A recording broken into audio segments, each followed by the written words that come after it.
My name's Danielle Fidler, for those I haven't had the pleasure of meeting yet. I'd also like to thank ELEEP and Ecologic for making this possible, for inviting all of us here. I have to say, this has been really fun. I don't know how other people feel about conferences, but I always have a little bit of trepidation and sort of like, okay, it's going to be so wonky. But I think what's really special about ELEEP is that everyone has a different view of basically the same problems, and I've really enjoyed meeting all of you. And so I will just give you a warning that this is going to be preaching to the choir, so I'll go pretty quickly. But I originally gave this talk. I work, as I've mentioned in introductions, with the city of Alexandria a fair amount as a citizen on their Environmental Policy Commission. And one of the things that we did a couple of years ago was we gathered as a city to look at environmental problems and drafted an eco-city charter, and we worked with the community quite a bit. We had several roundtables and talks to draft like the Magna Carta that's supposed to guide the city's decision making.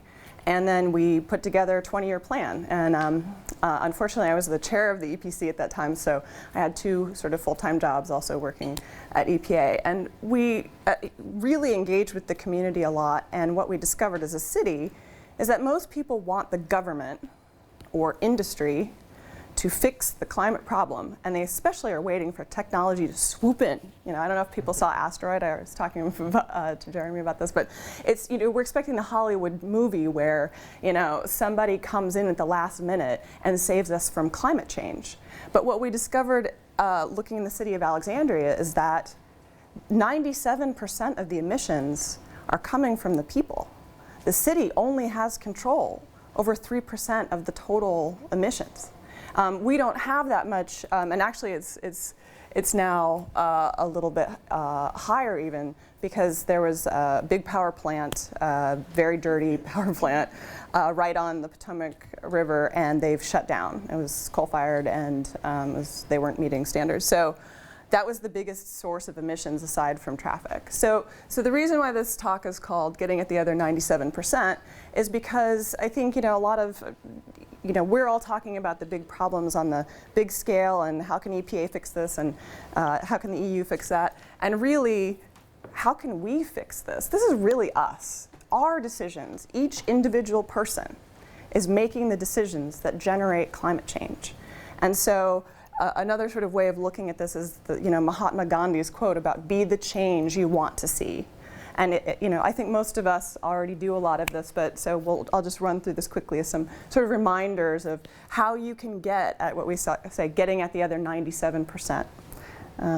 So let's see. I think of, when we were talking about the various aspects of climate change, one of the things that I think about, and I know this is a little bit old slide, the numbers have come down a little bit, but I think one of the big issues, especially from a transatlantic perspective of the developed world, is justice. You know, I mean, we've got we're around 23, I think, right now in terms of gigatons. That's wrong, but anyway, or actually, this is tons CO2 equivalent.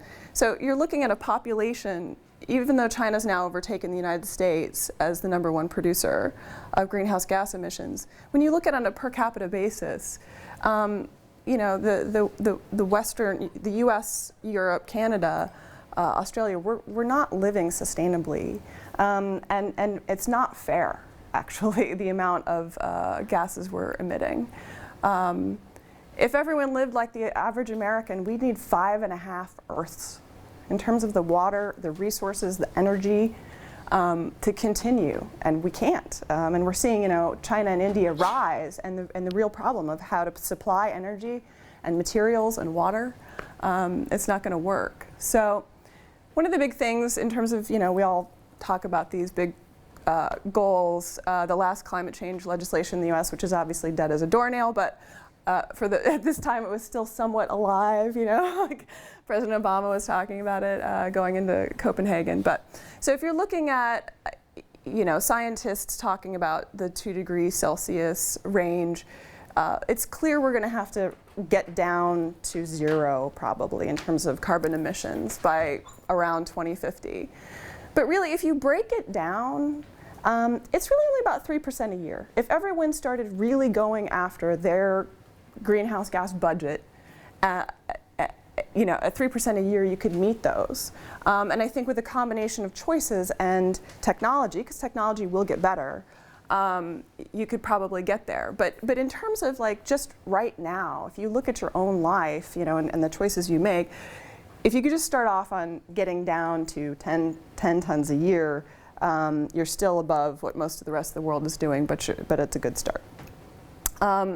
This slide I just think is interesting in terms of, you know, where do greenhouse gases come from? And you can see sort of the big ticket items are transportation, power that goes to residential, commercial, and then this is sort of, you know, industrial production and agriculture. So, I mean, all of these things ultimately go into how we get around, the things we eat, the things we buy, and you know, the travel we take.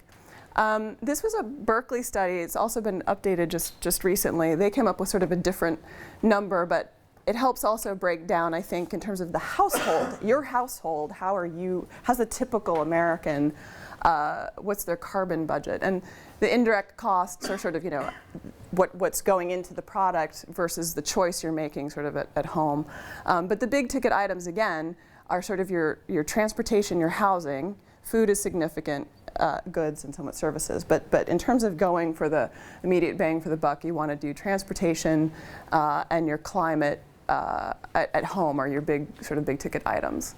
So, you know, if you're driving to work, that's a big ticket item. If you can switch to biking, even once a day, you save so much energy. I mean, you're basically taking, I think it's like 5 cars off the road if you're commuting every day. And then, you know, it's your space and air conditioning. And personally, I love coming to Europe because this is one of the only places I don't have to be wearing a sweater all the time. I mean, the United States is freezing. Every place you go is like 68 degrees. If you turn up the AC, you know, if you turn up your, turn down your AC in the summer and turn down your heat in the winter, you're doing a lot to get at your budget. So I thought this was also sort of an interesting slide in terms of how does it really break out in terms of which forms of transportation are the best. And I thought this was sort of interesting in terms of the SUV. Here's the range where this is 33 miles per gallon. This is a car with one person. This is a full car versus an SUV. I mean, the budget on driving a big truck or a big SUV, which is very typical for the U.S., is huge. So, you know, if you're driving round trip from DC to Boston, or if you were doing from Brussels to Budapest, I was trying to get a similar distance. You know, I mean, the difference between taking the train and driving an SUV by yourself is enormous. So even the simplest decisions of like, am I going to pay the extra, you know, X amount to take the train versus taking, you know, driving my SUV or even my car by myself are significant. So, you know, in terms of travel is another one, and obviously we're all here, and you can't replace every meeting with a webinar, but you can replace a lot of them. I mean, there are plenty of meetings I've had in person that certainly could have been done on a phone. This is not one of them, but plus it's more fun, especially if you know, it's something you don't want to have, then you can, you know, they can't see all the gestures you're making. So just think about all the fun you can have if you do it by phone. And so, you know, if you take 3 round trips from DC to Hong Kong or 10 trips to LA, that's almost your whole 10-ton budget. So air travel is a big ticket item. And then, you know, think about your resources. I mean, Jeremy's in Minnesota. You saw the picture of his backyard. You know, people love to talk about their great, fantastic, you know, voyages, and I've done some, and they're great, but they're also trains and, you know, going through security, and, you know, sometimes it's nice to just enjoy your time in your backyard. So, In terms of, again, even purchasing the car before you drive it, size down will help you. Consider car sharing. For every Zipcar membership, they claim that you're taking 15 cars off the road. I'm a member of Zipcar. They're really great, actually. So commuting costs, if you're sitting in traffic, that's another 10 tons a year versus if you're just, taking your bike ride in the city. There are some neat apps that'll tell you how much your different choices would be. So in terms of your housing, again, use your windows instead of your AC. Caulking, weather stripping, all this. But if you do these simple things, you can save 2 tons of carbon dioxide a year. These are just some, again, they can add up to a lot. If you're turning off your unused appliances, that's half a ton a year. I mean, these are things that it seems like a little thing and it seems sort of annoying to do it. But if you do it, it actually can have an enormous impact. If we all did it, the US last estimate was 114 million households. I mean, that's a lot of CO2 from simple things. So construction is a big one. On the bottom of that list, you can save new construction versus remodeling can be a huge saver, except for your mental health. There are lots of reasons. I don't know if you can see this cartoon. Worst case scenario, the renovation goes 3 years and $2 million over budget. One of you bludgeons me to death with my own hammer and you both get the electric chair. And I can personally speak to the joys of new construction. That is our house the day after it got framed and our neighbor's tree fell on it. Anyway,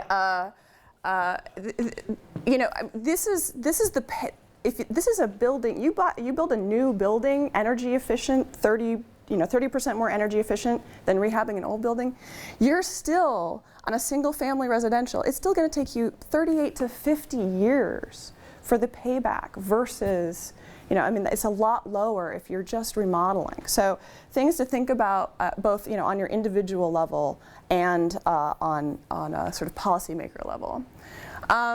Food for thought, I just tried to go sort of in the order of, increasing impact. If you get a pint of tap water, it's 14.14 grams, right? If you get a bottle of water, they've trucked it, they've processed it, it's 160 to 250 grams of carbon. So, and that's from working at EPA, not speaking as an employee of EPA, but in my own personal capacity. Bottled water is the biggest, people have been hoodwinked. It's not even, in the US, the standards for bottled water are not as strict as they are for tap water. So you're just better off drinking your tap water, unless you live in DC and have lead pipes, and then you should get a Brita filter. But it really is something that's important to think about, little things like that. So another fun one that I thought was interesting was cooking your potatoes with the lid on versus the lid off. It's actually half the carbon emissions. So, again, these are little things, but they start to add up over time. Eating things that are in season, 125 grams for asparagus if it's local, 3 kilograms if you flew it in from Peru in December. So don't eat asparagus if it's not in season. Just don't, please. I'm begging you. So in terms of then your choices, this is becoming more prevalent. People don't like to think about going vegetarian, especially. I think I've seen it as more difficult in the EU. I think that's changing, but I think some of the cities in the US are certainly becoming, it's more common to see vegan menu options. But 4 ounces of tofu, 0.1 kilograms. A cheeseburger, 2.5 kilograms. So, the decisions you make every day on what you eat are impacting your environment. If you switch to locally grown seasonal food once a week, it's a 2.2 ton savings a year. So, and anything you can do is significant, but I think that's pretty impressive. It also helps your local farmers and preserves the land around you. To sort of add on Jeremy's point, I won't go into this significantly, but the U.S. is estimated to spend about 16% of your annual energy consumption producing food, and then we throw 25% of it away. It's just heartbreaking, and it makes up about 50% of your municipal solid waste. And thankfully, there are great people like Glenn who are trying to find ways to pull it out of the stream. And I'm not trying to take away Glenn's resource, but in a way, it doesn't make sense to waste this energy producing something you're going to throw away. So, if you're going to buy your milk, drink your milk, all right? Anyway, so one of the last things is on shopping. I personally, I don't like Christmas, so now I use it as an excuse to say I do not support it for a carbon reason. So the average person spends a ton and a half of carbon in gifts that they don't even want. So, so do something nice, donate to charity, spend quality time with each other, have fun, reconnect. Don't buy lots of cheap garbage that people throw out. The other thing that I think is really important to think about, this is the one that I really struggle with, is sort of the new technological device. A new computer is almost a ton of carbon. An e-reader is basically the equivalent, like your basic iPad is the equivalent to 100 paperbacks. And I don't know about you, but I actually don't. I use it a lot, but I still read books, and I can't even tell you the last time I could read a whole book, much less 100 in a year. And most people are updating their products every year. You're buying a new, you're waiting. We aren't. I'm not. But a lot of people are waiting in line for the latest iPad and the latest iPhone. You have to think about the impact that that's having. And maybe, I'm not saying don't get the devices, I'm saying you should get them and make them last and fix them the way that other countries do. Oh, and by the way, in terms of eBay is actually a fabulous site. I honestly get half my wardrobe now from eBay because you can get, there are people out in, I guess, LA who wear things once and then put it on eBay, and you can get like fabulous designer, I have a whole designer wardrobe that I get for like $20. So, that's, and I have a friend who checked out. He said, I'm not going to buy any more crap. I'm not going to buy anything new, and he did it for a year, and he survived on basically eBay and Craigslist. So, it can be done. One other thing, your services can cost you too. Major surgery, heart bypass operation, 1.1 tons of carbon. So again, think about the tofu, the apples, whatever. So anyway, and then just to close, I think another sort of interesting quote that I love is Nelson Mandela always said, it seems impossible until it's done. Right? I feel like this is a very daunting task, and everybody's out there, what can I do?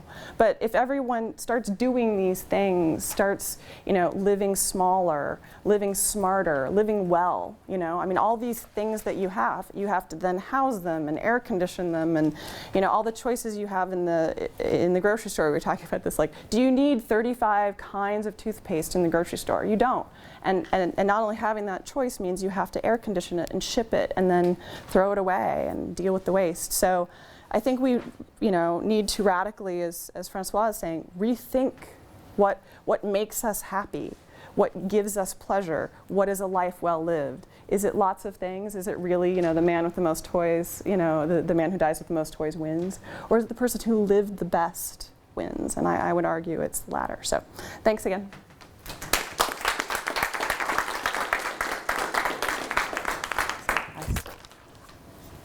Question. You had a bar graph sort of in the middle of the presentation, and there was something with direct and indirect cost. This is, and I can give you. I was wondering what the difference was. You had gasoline as a major thing in there, and then it was in both the direct and the indirect costs, and I was wondering what that was. And then I have a second part of the question is, have you seen any website or anywhere where there's statistics with differences between these high-speed trains and with more of a local train? Because I feel like trains get all grouped together, and I feel like that can't be right. It's just my feeling. It's true, yeah. This study, and there's the link right there, what you can't see. I can send you the link. It's a Berkeley study, and what they looked into, so the direct is sort of your purchase, your choice within the household that you sort of have control over. This is the indirect is sort of the amount of energy that's going into the production of the thing that you're choosing. So, and that's sort of the best thing that I could get at. You are choosing to heat your house and cook your food and your other electricity in your house, but this is what went into making your house, right? So, and then the trains. Let me see if this slide had that. I agree. It does. I think that's. Okay, they're high speed. So yeah, here you go. Diesel high speed, electric high speed. The electric is a little, I mean, I think that's not surprising. The electric is more efficient than a diesel. You're going to have, I think, less loss of energy that way. And there's the site here as well. I'm happy to, honestly, this is something that is more for, like I said, is sort of preaching to the choir, but if you want any of the links, let me know. I'm happy to give them to you, or the whole presentation if you want to give it to other people. So, all right, thanks.